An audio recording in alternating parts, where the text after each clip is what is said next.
Bienvenue sur Africa 24 dans cette nouvelle édition du Morning News. Voici les titres de l'actualité. Polémique autour de la machine à voter en République démocratique du Congo. Ce mode de vote est toujours contesté par les candidats. Une marche de protestation est prévue le 26 octobre dans la capitale, Kinshasa.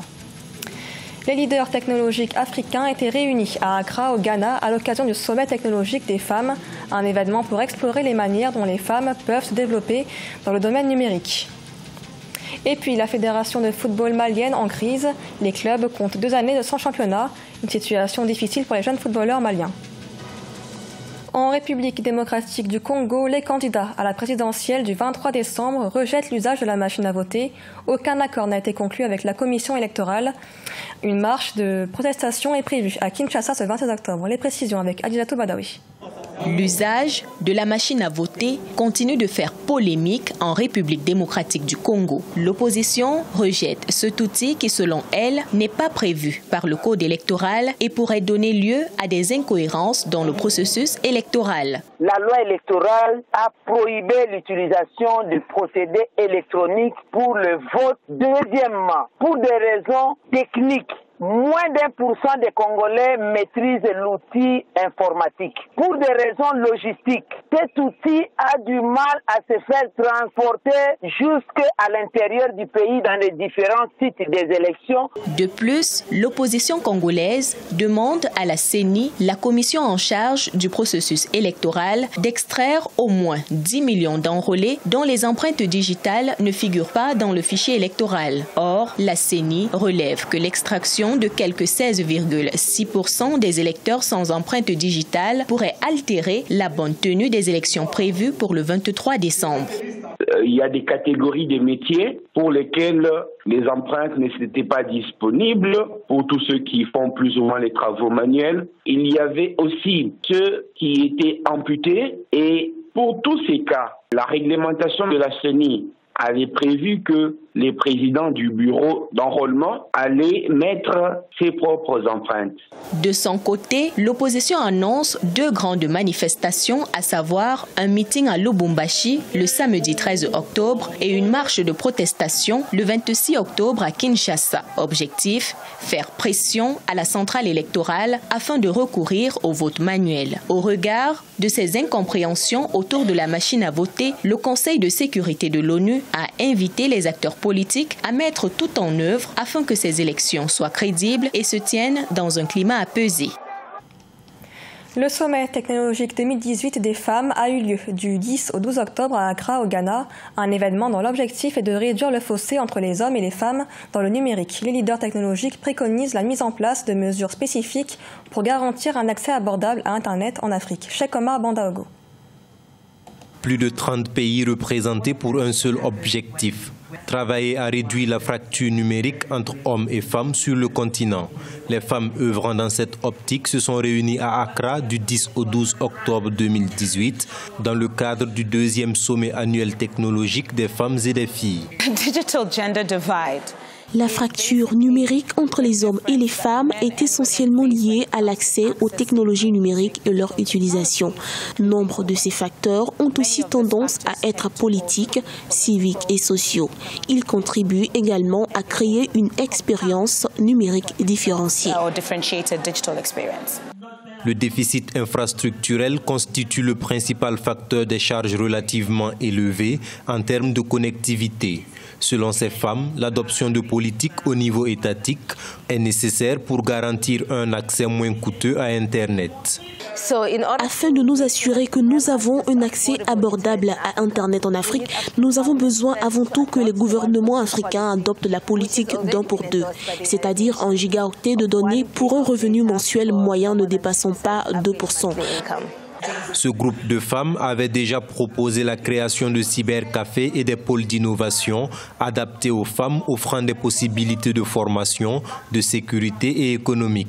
Mais un rapport publié par la Web Foundation en début 2018 a révélé qu'environ 408 millions de dollars alloués aux gouvernements africains pour accroître l'accès à Internet, en particulier pour les femmes et les filles, n'ont pas été utilisés. Au Tchad, l'Ordre national des pharmaciens dénonce les taxes élevées sur les produits pharmaceutiques importés, des prix élevés dans les pharmacies qui contribuent à la consommation de médicaments vendus dans les marchés informels. Un reportage de notre correspondant Mahamat Ramadan, commenté par Neile Claude Bessa. Au Tchad, les pharmaciens interpellent les autorités sur les taxes fiscales très élevées imposées aux officines et aux produits pharmaceutiques importés. Ils estiment que ces charges fiscales impactent fortement les prix des médicaments dans les pharmacies et poussent en conséquence les populations à se procurer des produits dans la rue. Il ne faut pas qu'au niveau du ministère des Finances, les gens font une confusion entre les médicaments et les autres. En fait, le pharmacien qui est à l'officine, il contribue au système sanitaire. Donc on ne peut pas le classer comme un simple commerçant et le taxer comme les autres. Donc nous, comme le médicament est un produit spécifique, l'officine est un établissement spécifique, nous réclamons aussi une spécificité dans le traitement en termes de taxes, impôts et autres. Les pharmaciens ont recommandé au gouvernement la création d'une agence nationale de régulation des produits pharmaceutiques et de fédérer les actions des services concernés par la lutte contre les médicaments contrefaits pour agir efficacement contre ce phénomène. On sait quels sont les effets néfastes pour ces médicaments. Nous, on fait passer l'information parce que nous, on ne peut pas réprimer. La répression revient au ministère de la Sécurité publique. Mais on aimerait qu'un organe soit mis en place et qui va prendre encore tous les ministères qui vont accompagner le ministère de la Santé et l'ordre des pharmaciens. Selon l'Ordre national des pharmaciens du Tchad, en raison des prix élevés des médicaments dans les officines, plus de la moitié des malades dans le pays se procurent des produits en dehors du circuit normal. La biodiversité à Madagascar menacée par la déforestation. Le pays, qui dispose d'une biodiversité riche et rare, voit sa forêt disparaître de 50 000 hectares par an. 44% des forêts naturelles de l'île ont disparu en 60 ans. Les précisions avec Luna Nodin. L'exploitation forestière et les activités humaines menacent la biodiversité de Madagascar. 44% des forêts naturelles de l'île ont disparu ces 60 dernières années et depuis 2005, le rythme de la déforestation s'accélère. La réserve communautaire de Vohibola est menacée. Il s'agit de la dernière forêt côtière de l'est de Madagascar. L'année dernière, plus de 20% de la forêt a été brûlée. L'année dernière, en 2017, des bûcherons ont mis le feu à cette réserve. Environ 20% de la forêt a été brûlée. Nous avons donc constaté que plusieurs espèces animales avaient été réduites en cendres. Cette forêt abrite des espèces extraordinaires et souvent endémiques, à l'instar des plus petits amphibiens du monde. 510 000 hectares, vraiment une première au monde. Parce qu'en termes de superficie, bien sûr, c'est le Brésil avec plus de 4 millions d'hectares qui disparaît. Mais à Madagascar, c'est 4% des forêts naturelles de Madagascar qui disparaissent en un seul coup, en une année. C'est pour illustrer vraiment le manque de volonté et aussi la corruption.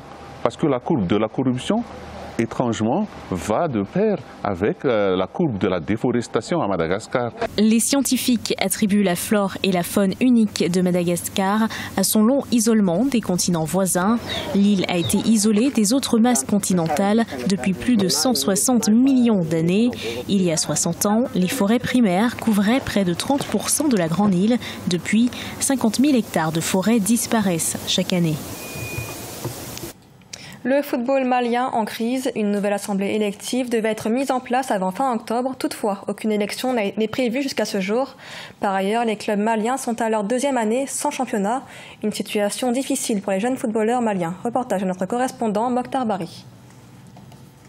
Début janvier 2018, la FIFA, Fédération internationale de football association, mettait en place un comité de normalisation chargé d'organiser une élection générale élective du bureau exécutif de la Fédération malienne de football. L'équipe qui avait jusqu'au 30 avril pour mettre de l'ordre dans le foot malien a vu son mandat prolongé jusqu'en fin octobre 2018. À ce jour, toujours pas d'élection en vue, mais pas seulement. L'on dénote également un manque de compétition au niveau local.